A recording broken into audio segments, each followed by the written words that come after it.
Good morning. আজকে আবারও চলে এসেছি নতুন একটি ভিডিও নিয়ে। তো দেখছেনই লুটিনো ককাটেল দেখাচ্ছি। তো আজকে পাখি দেখাতে দেখাতেই বলি অনেকেই কোয়েশ্চেন করেন যে ককাটেল পাখির মূল খাদ্য কী। তো আমরা প্রথমেই সকালবেলা ওদের যেটা দিয়ে থাকি সেটা হলো সফট ফুড।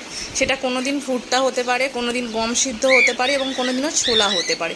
তবে ছোলাটা কিন্তু আমার পাখির ডেলি রুটিনের রোজ থাকে। আমাদের ঘরের যে সমস্ত প্যাচলেস এবং ককাটেল আছে তারা সব থেকে যে খাবারটা খেতে ভালোবাসে সেটি হলো ছোলা। মানে ছোলাটা ওদের ম্যান্ডেটরি, রোজ থাকবেই থাকবে। এবং তার সঙ্গে সঙ্গে ওদের আমরা যে দানাটা দিই সেটা মানে বিভিন্ন ধরনের দানা মিক্সিং করে দিয়ে থাকি। সেটি হলো ডিলাক্সের ছোটো দানা, বড় দানা, red millet, white millet, canary, তারপরে আপনার থাকে হচ্ছে গিয়ে জব, হ্যাঁ, সানফ্লাওয়ার সিডস, এই ধরনের সমস্ত কিছু মিক্সিং দিয়ে একটা মিক্সার রেডি করে ওদের দেওয়া হয়। আর তার সঙ্গে কিন্তু অল্প পরিমাণে